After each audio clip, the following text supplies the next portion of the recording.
Ils n'ont que 19 ans, mais déjà une autre vie à construire. Comme Solène, qui vivait en région parisienne il y a encore quelques mois. Elle a bien tenté d'expliquer à ses parents ce qu'elle ressentait. En vain, un jour, elle s'est retrouvée dehors.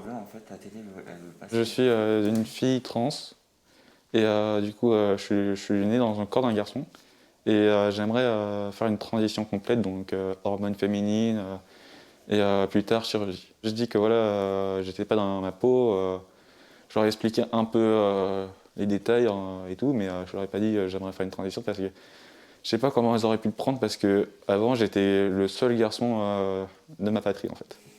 Ryan, qui a grandi entre le Sénégal et la France, est lui aussi en situation de rupture familiale. Il n'avait pourtant jamais parlé ouvertement de son homosexualité. Mon père m'avait rejeté quand j'habitais encore chez lui à Bordeaux.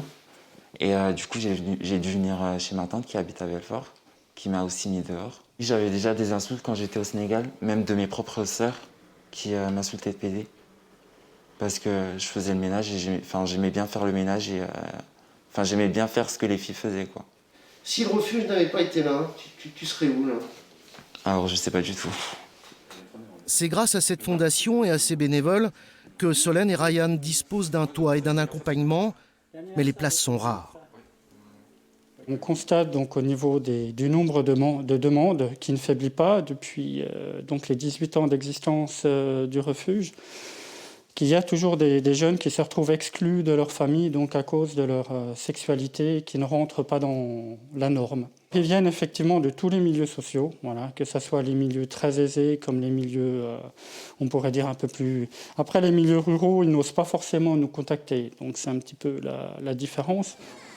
Ce sont principalement de jeunes hommes qui sont accueillis par le refuge. Leur lieu d'hébergement reste confidentiel car les familles peuvent parfois exercer des représailles.